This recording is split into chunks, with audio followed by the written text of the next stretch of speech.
علیکم پیارے دوستوں، پوری دنیا کے مسلمانوں کو ماہ رمضان کی بہت بہت مبارک ہو۔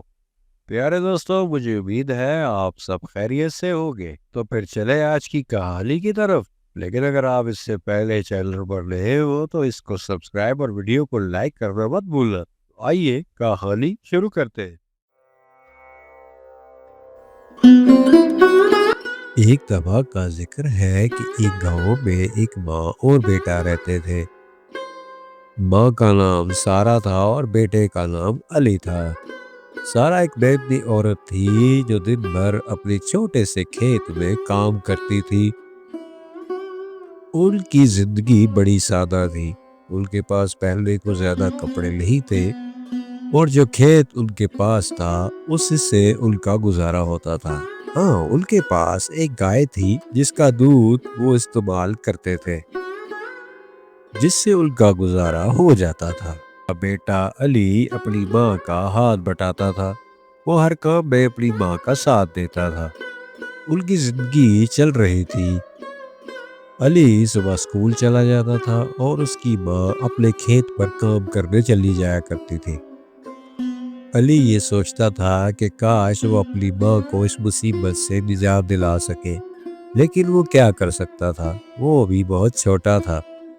لیکن وہ ماں بیٹا ایک دوسرے سے بہت محبت کرتے تھے۔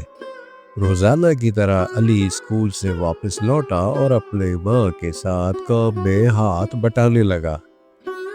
علی کی ماں بھی اس سے بہت خوش ہوتی تھی۔ ایک دن علی اور اس کی ماں اپنے گھر میں باورچی خانے میں بیٹھے تھے تو علی نے پوچھا، امی اگر ہمارے پاس زیادہ پیسے ہوتے تو کیا ہم زیادہ خوش ہوتے؟ علی کی ماں مسکرائی اور کہا، بیٹے پیسے ہوتے تو کیا ہم زیادہ خوش ہوتے؟ ایسا نہیں ہے، ہر خوشی پیسوں سے نہیں حاصل ہو سکتی۔ میرے بچے، اصل خوشی دل کے سکون سے ملتی ہے، اور آج جو کچھ بھی ہم ہیں یا جو کچھ بھی ہمارے پاس ہے ہمیں اس کے لیے اللہ کا شکر ادا کرنا چاہیے۔ اور پھر سب سے قیمتی چیز میرے پاس تم ہو۔ میری زندگی کا مقصد تمہیں ایک اچھا پڑھا لکھا اور کامیاب آدمی بنانا ہے۔ علی نے اپنی ماں کی بات سن کر کچھ دیر سوچا اور پھر بولا، مگر امی اگر ہم زیادہ محنت کریں تو ہم زیادہ پیسے کما سکتے ہیں اور ہمیں زیادہ چیزیں مل جائے گی اور ہماری زندگی آسان ہو جائے گی۔ سارا نے بیٹے کی طرف محبت بھری نظروں سے دیکھا اور کہا، بیٹا محنت ضرور کرنی چاہیے، مگر یاد رکھو جو چیز تمہیں سکون دیتی ہے وہ پیسوں سے نہیں ملتی، وہ تمہارے دل میں محبت، اطمینان اور اچھے اخلاق سے آتا ہے، اور تمہیں اس کا شکر گزار ہونا چاہیے۔ تو میرے پیارے بیٹے، مجھے امید ہے کہ تمہیں میری باتیں سمجھ میں آ گئی ہوگی۔